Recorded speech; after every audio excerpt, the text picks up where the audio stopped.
माझे नाव नैतिक गणेश गावत्रे आणि मी मुक्त नेहरू विद्यालयाचा विद्यार्थी आहो. माझ्या प्रोजेक्टचे नाव आहे निरुषण ऊर्जा स्तोत्र.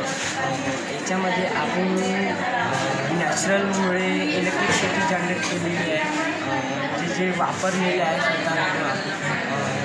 जसे की आपण बघतो की आपण जे आजपर्यंत ते वापरत आहोत ते इलेक्ट्रिक कोयला झाला, खनिज तेल, जे दगडी कोळसा ते आज किंवा उद्या भविष्यात संपणार आहे. त्यामुळे आपण आज आत्तापासूनच ते संपल्यानंतर आपण कायच्यामुळे इलेक्ट्रिक जनरेट करायचं ते मी तुम्हाला सांगणार आहे.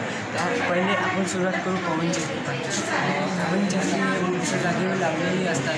उंच जागी लावल्यामुळे जे वेग वारा असतो ते खूप जोरात असतो, त्यामुळे टर्बाईन असतात, त्याच्यामध्ये ते फिरल्यानंतर ते इलेक्ट्रिसिटी जनरेट झाल्यानंतर ते फिरल्यानंतर